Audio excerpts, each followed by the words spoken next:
Ladies and gentlemen, boys and girls, welcome to another episode of Be Your Own Boss. From the moment we are born, we go through so many relationships in our life, right from our parents, our siblings, and then our friends, our loved ones. And we are taught how to behave in these relationships. We are taught how to manage these relationships, to consider others and consider their feelings, be polite to them. All this is good. All this is absolutely fine. But what we are not taught is about the relationship with ourselves. Our guest this week is Sangeeta Manglani, the connection coach.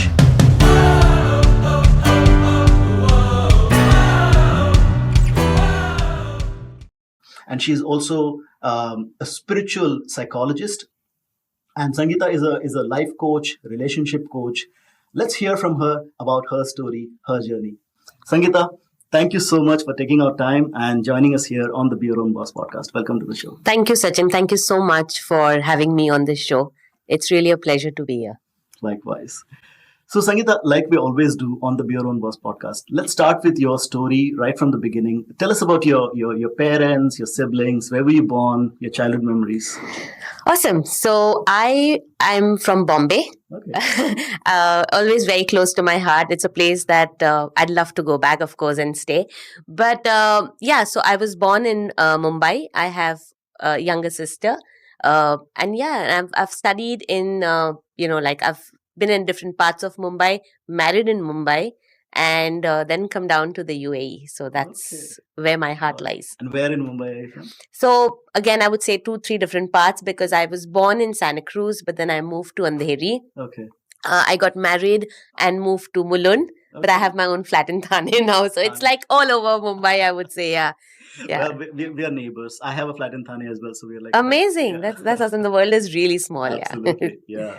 So, growing up as a child, did you have that aspiration to become an entrepreneur one day? Did you think that you'll become a coach? Funny enough, you asked this question. I never in my wildest of dreams thought that I would be an entrepreneur because I don't know, I've always wanted to be a doctor. It was my really heartfelt dream. But as they say, sometimes some things are not meant to happen. And then I thought, okay, then maybe I'll be a teacher. Throughout my life, I have been very close to that field of teaching. So I've been a trainer and a coach throughout my life, even as in my corporate world. But yet I never thought that coaching would be a space or something that I would really do, for myself or as a business. I really never ever dreamt of that or never thought of that. Although there were people who used to be very, they would come to me, speak to me, and they would feel very comfortable. But I think at that point, we didn't know a lot about, this aspect of life as well. So I never put my head around it. Somewhere these professions didn't exist or they didn't it was not very popular at that time, right? Very true. Very true. And so what kind of higher studies or after your schooling, what kind of studies were you going? So I'm a science graduate. Okay. I've done my major in zoology. And after that, I thought, okay, that's about it. And then I started working. I've been working for almost 25 years in an insurance industry, very apart from what I've studied. But in that insurance industry also, I started off as at a very base level and then moved to training and coaching. So I was doing a lot of training, product training. I used to do anti-money laundering training and a lot of different kind of trainings. Then I got into coaching people in terms of soft skills. And from there, I started managing a customer services team as well. That's where my journey really went on in the in the corporate world. Yeah. So, and this was back in Bombay. So both. I started off in Bombay, but I continued here in Dubai. So I was working with most of the insurance companies here in Dubai. Oh, okay. Yeah. That's what I was going to ask. Where you were working in Bombay, and how did Dubai happen? How did you move to Dubai? So I was working in Bombay, and then when it was time for me to get married. So mine was an arranged marriage, and I never wanted to leave Bombay. So I had told my parents very clearly, please, I don't want to go out of India, and I want to be here. But as they say, you can't shift your destiny, and what you don't want is what you attract most.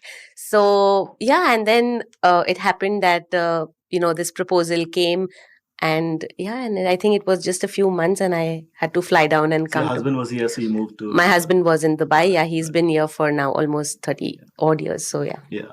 Now, here's the question, because this is a lot of women go through this exact transition that you went through, where they get married and they move to another country. Here in Dubai, we see a lot, right? Yes. Like where India to Dubai. So when you came to Dubai, initially you didn't have a job, right? You just got married, you came to Dubai.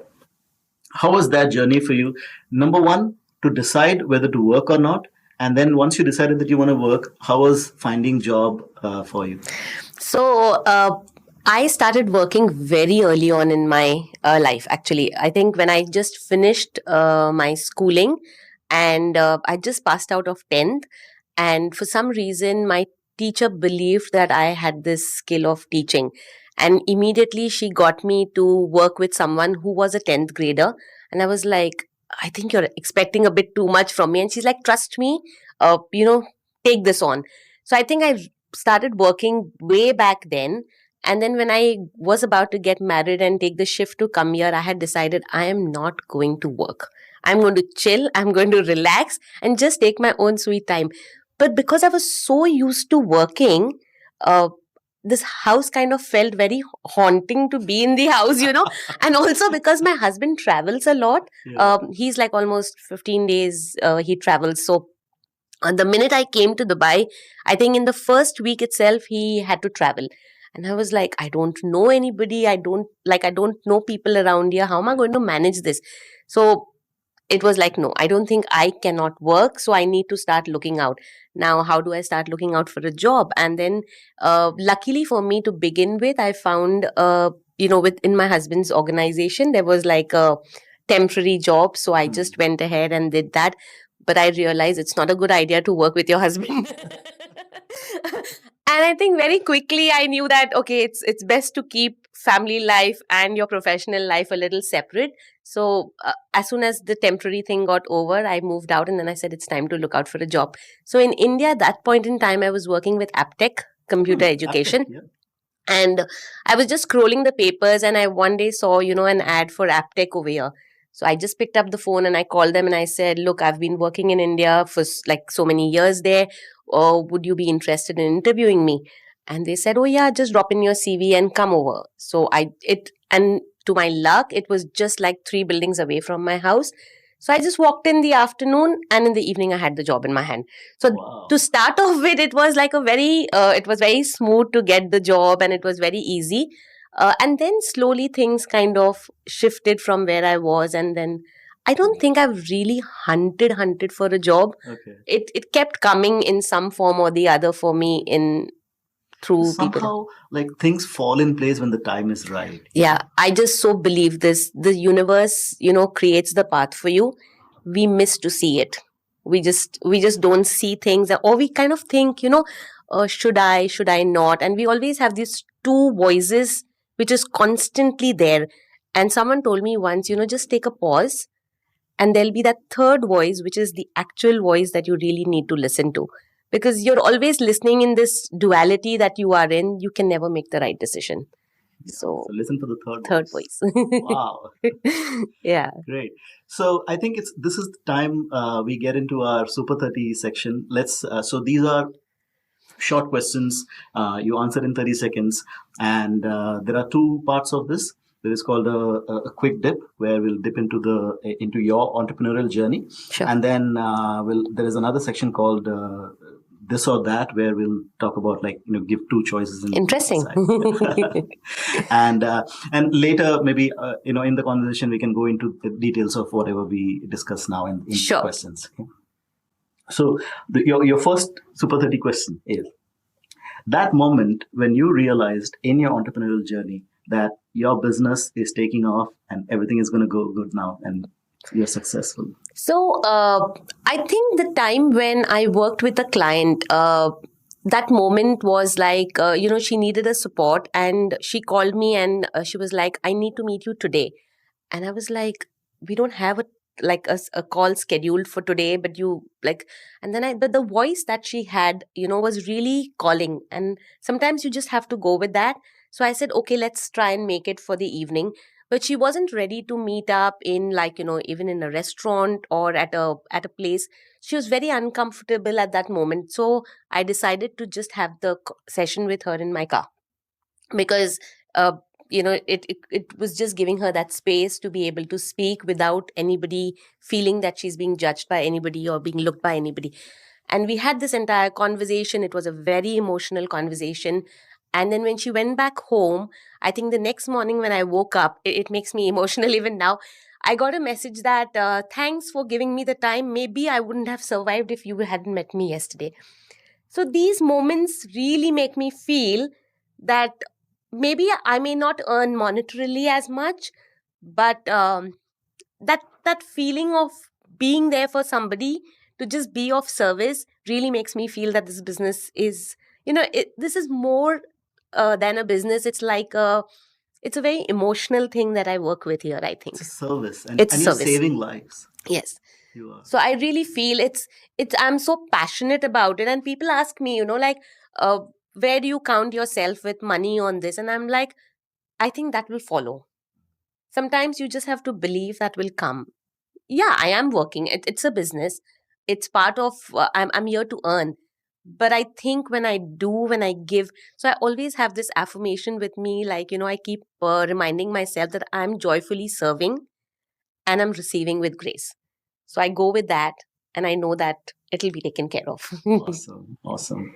Was there a moment in your life when you felt like everything is over, you can't, can't continue, you were down, and then how did you come up? So lots of moments like this keep coming, especially when you move from a corporate world. You have this package that comes to you at the end, like on the first of every month. You're having this earning. You're going to run your month with that. And when you decide to move on this entrepreneurship journey, I always tell myself, you're the peon, you're the cleaner, you are everything in that business, and especially when you start off with. So you don't have any kind of support. And if you don't come from a background of business or entrepreneurship, then it's even more a challenge and a struggle, because you're trying to swim in a water which is, you have to kind of really make that effort to make that swim. So yeah, there were many moments when I used to sit back and think, have I made the right choice, have I made the right decision? And I always tell myself that at heart I'm very happy, I know this is my purpose, but am I really satisfied in what I earn? Well, maybe I had not made a great choice. And then I think here my husband plays a very important role, because he always told me that when you receive money, will you ask God that why did he give you so much? So I was like, oh, that is a great perspective to look life from. So yeah, okay, if I don't have today, it's okay. And I think that pulls me up and lets me go on. Awesome. Yeah. And what was that most in your entrepreneurial journey from a business perspective? What was that most unexpected challenge that you faced? Any unexpected situation with a client or somebody, and then how you overcome that? So I think every client is so different, Sachin, because they all some come with issues with like body image. They feel that, oh, I'm fat and I just cannot love myself. Some come with a space that, how can I really love myself? It's so selfish. People will think, what am I doing to myself? Then in some places I have where there is a client where the husband wife is just not able to gel with each other, and then they have so every client is so different, and it becomes very hard to say that this client, to rate which client is like I. But I remember one client that I had. She's about 60, and I was quite surprised myself, because especially coming from, I'm not like being biased towards culture, but really Indian culture still has a long way to go, into coaching or accepting coaching as a part of life, because we still think that is luxury for us. Whereas if you see the Western culture, this is part and parcel of their lifestyle, really. So having someone who's at the age of 60 coming up to you and saying, I want to work because I have challenges with my child, I have challenges with my husband. I was like, wow, that is interesting. Because, at 60 you would think, okay, theek hai, I've lived my life. Ab kya mujhe, like, why do I have to really go ahead and work around that? So I think that was something that really gave me another push towards this journey, that people really need this. People want it. And when you're coaching someone, Yeah. and that person is 60, from our culture, like from a cultural background, it's like she's an elder, right? Like Yes. she's senior to you. Yes. How did that conversation go then? Like it's like you're teaching your elder. Like your own mom, at sometimes. So one thing that when I did my coaching journey, or when I was working through my spiritual psychology thing, one very beautiful thing that I learned is, we are all, this is like, as we go to school, we have different grades, right? We start from junior KG and then we move on to grade 10 and we go above. You have an age that you'll be in every class. But in the Earth curriculum, that is because Earth is a school by itself, in this curriculum, there is no age barrier. So if you see, sometimes you'll meet a 5-year-old who might be much, much more matured than a 60-year-old. And sometimes you will meet someone who's 60 and you have to really try to help them get to where we'd like them to be. So what I learned is that it's a journey. Each one is on their journey.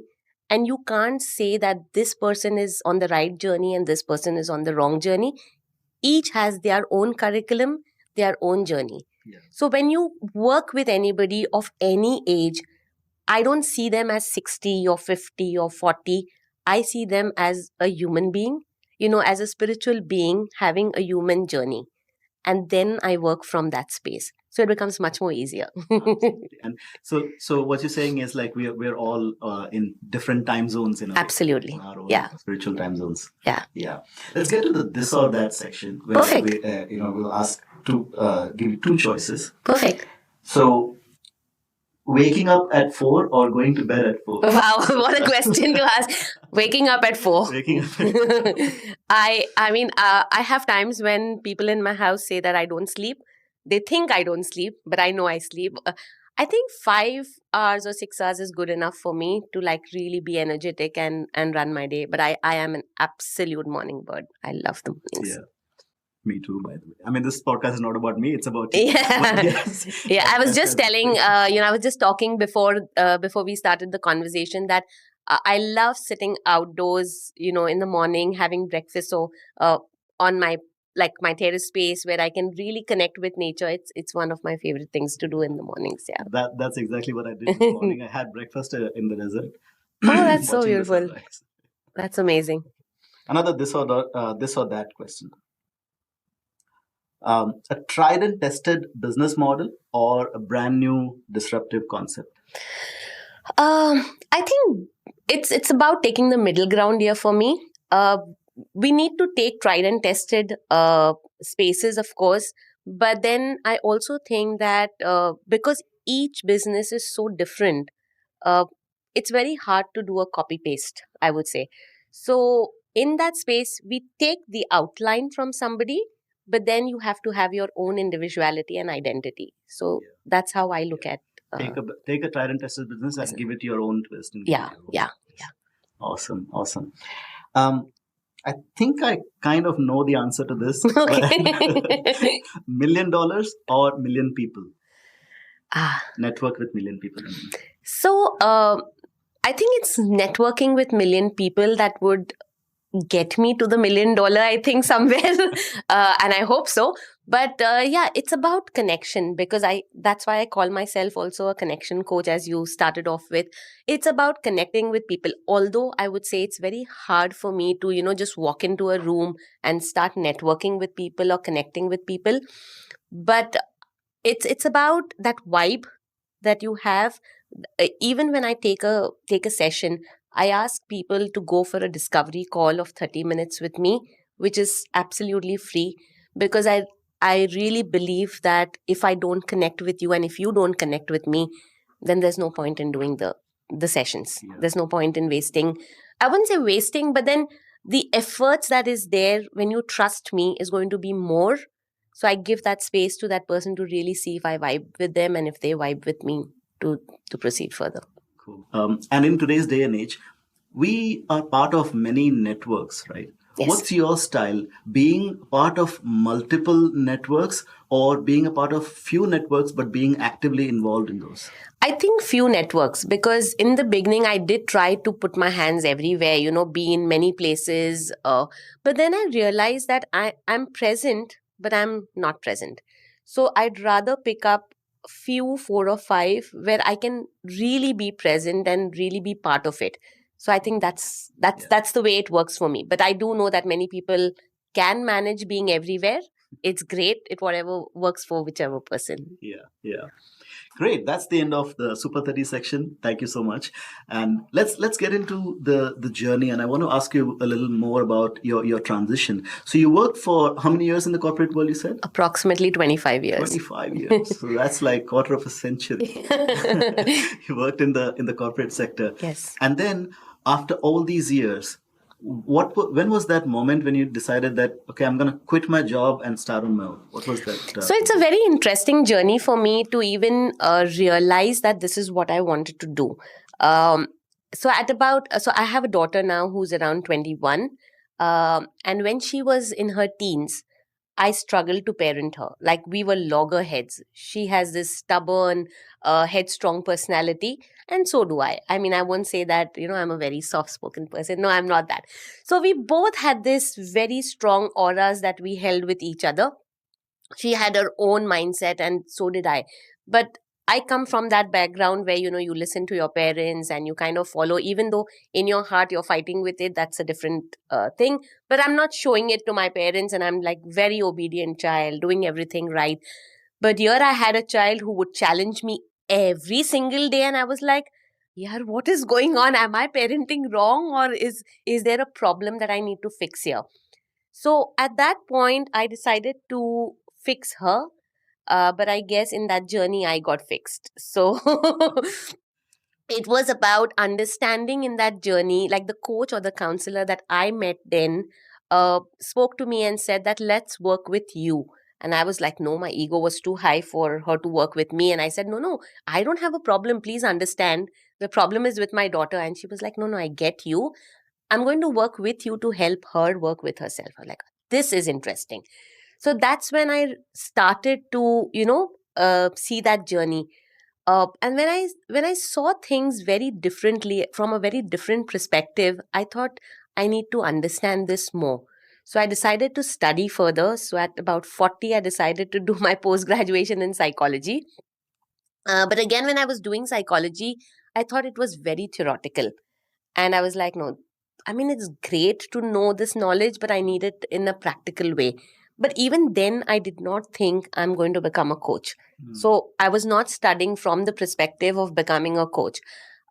Then I decided to do my spiritual psychology, because that I felt was a blend to understanding life at very deeper levels. Yeah. So that was the journey. And when sorry, spiritual psychology, is that a study in itself? Like, yes. Did you do a master's in spiritual? So it's a 3-year program, and this was in the US. So they didn't have anything online. It was meant that I would have to fly down every month to the US to do this program. And I kind of tried doing every possible way to see how I could manage that.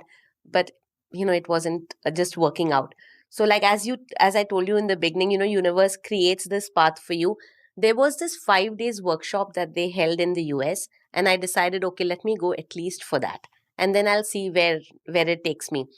But that 5 days workshop that I went and attended kind of changed my entire perspective. And that moment I knew this is like what I want in my life. This is what I want to be of service for. But then when I asked the mentors there, they said that, oh, this is not an online program. This has to be a physical program. So you will have to fly down. And I was like, that's not happening. I mean, with a job, flying down to the US 5 days a month is just not happening.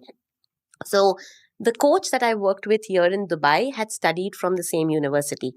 So I started asking her for support, and she, kind of started giving me some basic background, and I started learning from her, and I started doing things from that perspective, thinking, okay, maybe this will give me a guidance and how to do it. And then came Corona. So it was time for everything to go online. Yeah. And the university decided that they want to take this program online. And they reached out to me, and I was like, I'm not missing this opportunity. So I was on the first online batch of the University of Santa Monica. And it's been 3 years that I've been doing, and I assist in the university as well now. So Wait a second. Are you saying that the COVID came just so that that university can open up? I am not saying anything, Sachin. But sometimes it No, just but says that you manifest things, or you really want things so strongly that you don't know how the universe creates it for you. In my wildest dream, I wouldn't have thought this would be able to go online, because they were so clear about it. Yeah, yeah. But Wow. it Strange creates, are the ways yeah, of absolutely it is. Yeah. So then you decided that you're gonna take this up as your career Yes. and move on with this. But you already have a job Yes. and a salary coming in every month, like you said. And so how did you decide that you wanna quit? Did you quit your job immediately, or did you think over it? What was the No, like conversation every other human being, I didn't have the courage. So I don't think we immediately have the courage to just, let go of that job, because, and especially when you're an expat in a country, you come with a mindset of earning. You don't come with a mindset of, okay, I'm just going to chill. So yeah, okay, marriage brought me here, but then of course there is a plan, you have a family, and you're going to work with it. So it was a big struggle at that point of time to really take that call that, oh, should I quit my job or should I not? But again, as they say, that destiny just works its way. Uh, just after, like, in between, through the COVID and things like that, my company got bought over by another company, and then our entire unit was made redundant. So they moved everything back to the to our head office, and it was like, okay, now it's time that you've got to go. And like, we've been working in that company for almost 7 to 10 years, and then now decide to really, oh, am I supposed to look out for another job, uh, or what am I supposed to do? So at that point, I thought, let me take a step back. And as I said, that third voice you've got to really listen to. But I also, of course, consulted my family, my husband, if it would be okay for us to, manage, and how we will be able to do it. And I think what he told me was, or rather what we decided together was, if it's not now, then probably it'll be never. So we had to take that call, that, okay, we'll try and squeeze in things with one salary and see how that goes. But let's just give it give that a try and see where this takes me and how this takes me.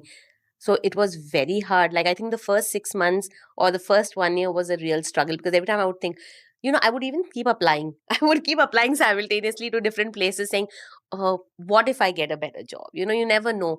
But I think my second year was like confirmation that, no, this is what I really want to do, and I will continue doing this. So it was a challenge. And how long was it before you start, like before things picked up and you got your first client? Or So I was already working when I was in the organization as well. I used to do a lot of free service, So I used to not charge that time, because I used to think that, okay, I'm learning, I'm in the process of still understanding people.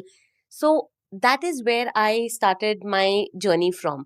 But when I started making it my business, I think my first client came in my first, maybe the 6th month or something. I got this client, and funny enough, this client came through an Instagram post, not one which I had posted, but to which I had responded on another post. And she just messaged me saying that the lines that you've written there have really touched my heart. So can I just connect with you and see where this takes me? So that was a very interesting one, how I had my first client. Do you remember what those lines were? Oh, No. I don't even remember what I had written, Yeah. but I think it was to do with relationship, really. So it was one of a big like platforms where they had put up a post, and I kind of just put what I thought about it. I wasn't in full acceptance of it, and I just put my thoughts over there, and I think that really touched Yeah. her heart. So Brilliant. yeah. And so what this was the first client, and then like did you start getting clients after that continuously, or was there like just far and few? So when you are on this journey, you never have continuous clients, so there are times when you are like especially like last year. Now if you say, when I was in November, December, I felt all my clients, their terms were finishing, and it feels like you're now starting again a fresh chapter, again going back to your basics. So it's a regular process that you're doing over here, also because this kind of work is a lot to do with word of mouth, I would think. It's not just advertising and saying I do this, I do that, and people come to you, because they have to be so open with you, they have to be so honest with you in this work, that requires courage from their end as well. It's like when you go to a doctor, Yeah. you can't tell the doctor that, oh, I'm having pain here, but the doctor's going to ask you, what did you do, how did that come to you, from how many days is it happening. And especially when you're going into mental and emotional aspects, you might even end up touching, like 2 and 3 years old, so you're really taking them far back in their journey, which can shake people a lot. So it is not a very, I wouldn't say it's an easy journey, but it's a very beautiful journey. Yeah. How do you see that, the perspective in the society, is that changing now? Like, because there is a lot of stigma to Yes. mental health, and people are reluctant to seek help, right? There is still a lot. I won't say it's like completely gone, but I do see the current generation that they're quite open to this. In fact, I'm just working with a kid now who's all about 16, 17, and her she's so clear, and she understands that what she's facing is not right. She's just having a lot of body image issues, and she just feels she doesn't love herself enough. She just feels anxiety and stress because of that, and then she feels that she's not able to focus on her studies because of that. So her reason to reach out to me is that, please help me go away from this, because I know this is wrong. So it's a very interesting thing that she knows that she's wrong, but she's struggling to break free from that space that she is in. And when I was having my first session with her, I was just telling her that, why do you think that this body is has to be as per somebody else? So she's saying it's very hard to think otherwise. So That's the it's, societal. it's so much of pressure from Yeah. the society. Culturally also, we are so much into what others want, and I always tell people, we always say, we blame things to the outside. It's very easy to do that. I am upset because, I am sad because, or I'm happy because. It's We never end our statement by saying I'm happy. There is always something required for us to be happy. And that because is always external. Like usually it's Exactly, external. exactly. And that's the space that I work with my clients to move this because out. Because, I can be happy without anything. I don't need something to be happy, really. But to come to that space, to really understand that that is even a possibility, takes a lot of work with yourself, Hmm. understanding yourself. Like we always say, I'm so lonely. But are you then in not good company if you're with yourself? Yeah. So there's so many ways of looking at it. There's so many ways of seeing this perspective of life.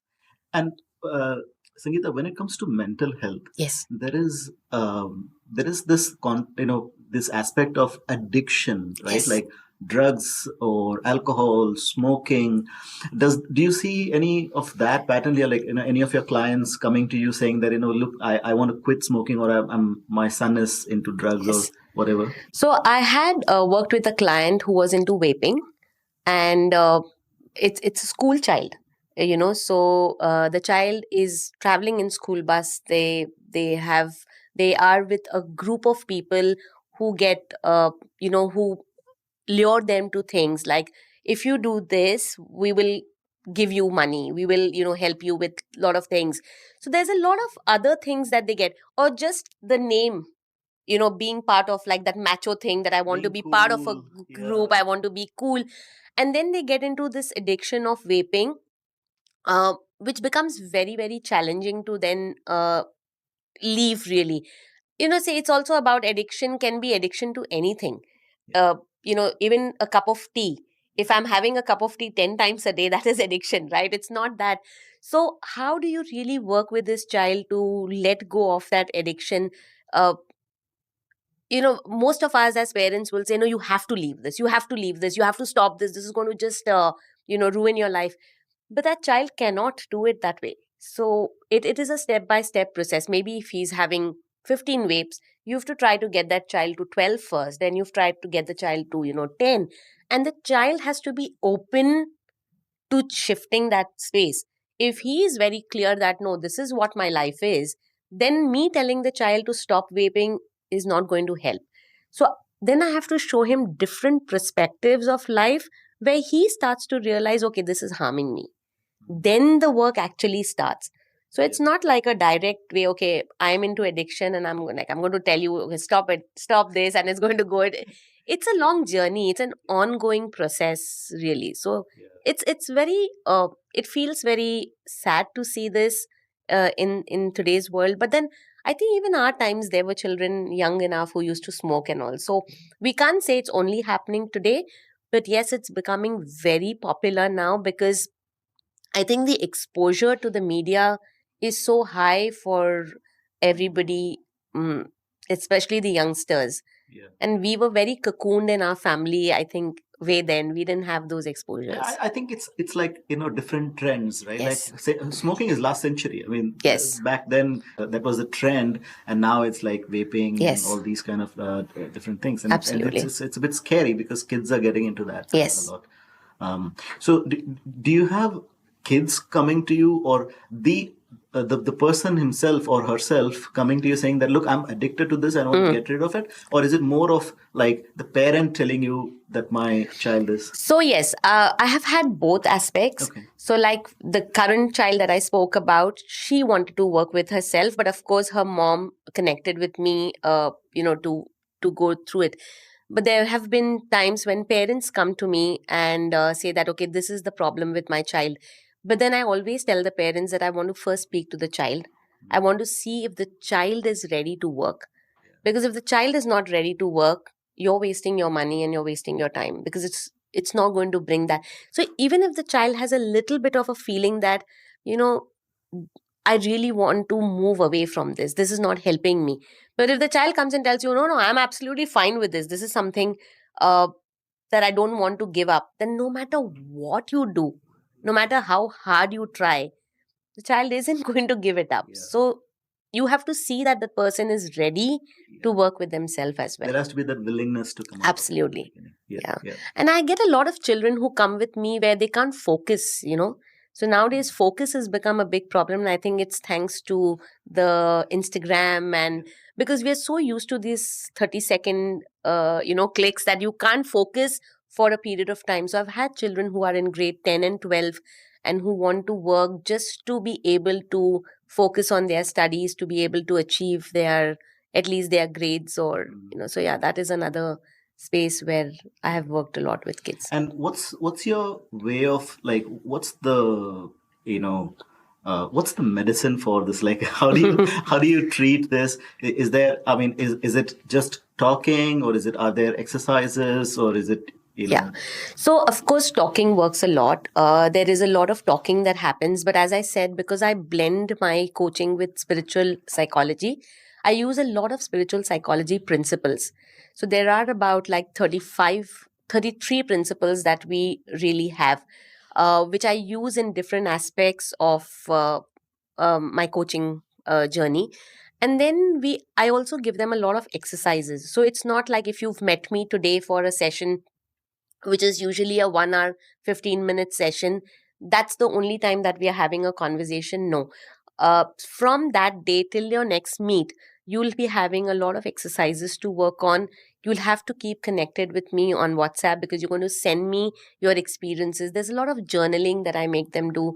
There's a lot of free form writing kind of stuff where, because like, we are so used to holding our emotions inside of us, we don't let it out, and even if we let out our emotions, we only let out what we want to let out. Yeah. We all have masks with us. Yeah. So It's I filtered. don't, yeah, it's a filter. And especially with today's social world that we are in, what you see on Instagram is absolute filter. You will not see reality. Yeah. So I will show you what I want to show you, but I have to be comfortable with myself to show myself what I really want to show. And the minute you're able to do that, because most times you'll see that, when we sit with ourselves and we say, oh, I have done something wrong, immediately I'm going to say, okay, enough, I don't want to think about this, let me just switch and do something, maybe listen to music, let me do. So I get into a very uncomfortable zone, and I try to make people very comfortable with the fears that they have. Once you're comfortable with your own fears, your own dark side, then it becomes much more easier for you to step out and kind of really work through that. And as an individual, and this is for I'm hoping that the audience listen to this part very carefully, because as an individual, when is that time, or what are those signs that from which I can tell that I need help and I should go seek professional help and go to Sangeeta, for example? So, one very important thing is that if you're having struggling with yourself, like you're not comfortable with yourself, and you feel, you feel stuck in life somewhere. You think, okay, I'm doing everything, but things are not happening for me. Uh, if there is a moment when you cannot stand in front of the mirror and tell yourself that I love myself, uh, I see people really, really struggling with this one. It's such a simple exercise. You just stand in front of the mirror, look eye to eye, and tell yourself, I love you. It is so hard, Sachin. You won't believe. I've had people tell me this is the most difficult thing for me to do. And I'm like, oh, no, you're just standing in front of the mirror and telling yourself. But yes, when I started this journey, I found that very hard too, because we've never been taught to love ourselves.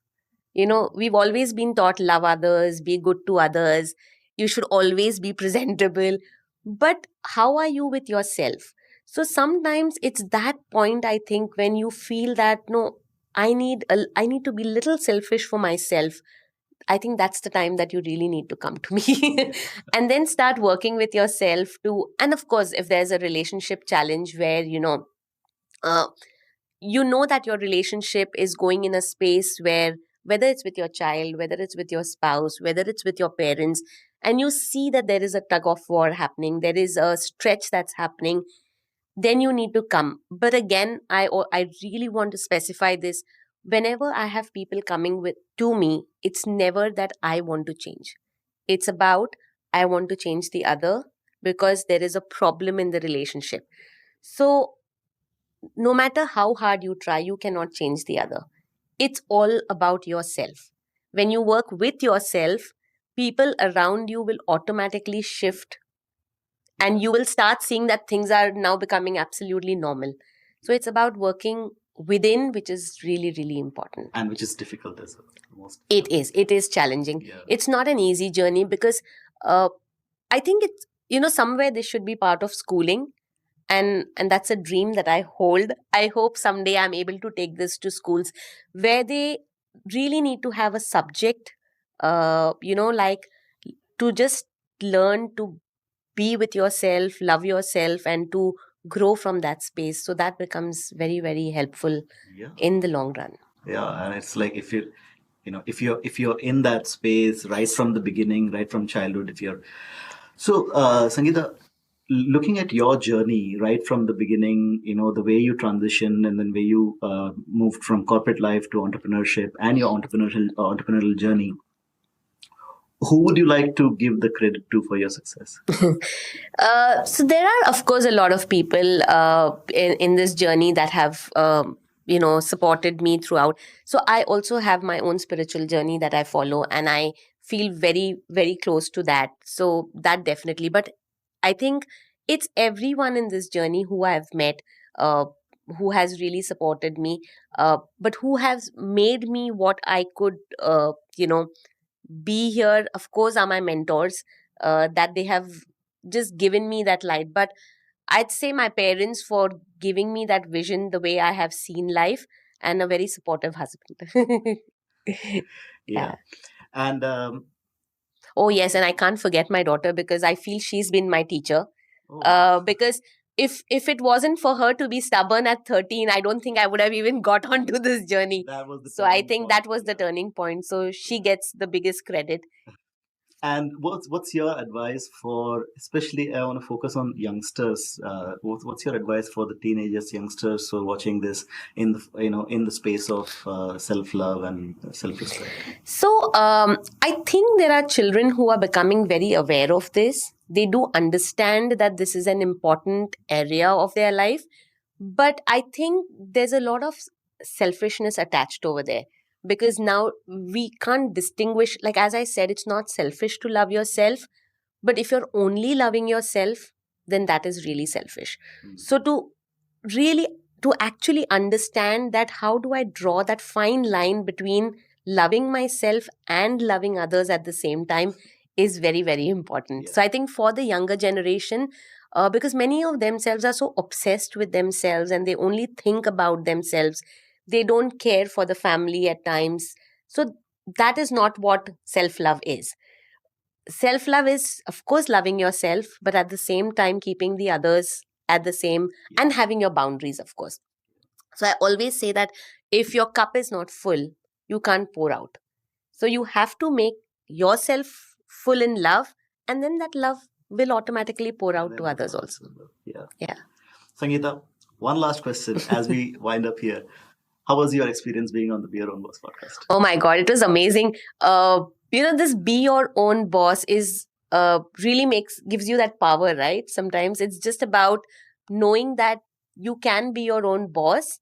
And it doesn't mean that being your own boss is all about bossing around, but it's just about knowing that you can do things for yourself and yet be very humble and just in that space of love. I think that's and also, to be honest, it's more, this is a freedom struggle. It's a Yes. freedom fight. I'm kind of encouraging people to be free and Yeah. be their own boss. Yes. Sangeeta, thank you so much for sharing your journey and your story with us. Thank Thanks for- you. thanks Thank for you, coming on the Sachin. show. It was a pleasure. So, ladies and gentlemen, boys and girls, that was Sangeeta Manglani, the connection coach, and you've been watching and listening to Be Your Own Boss.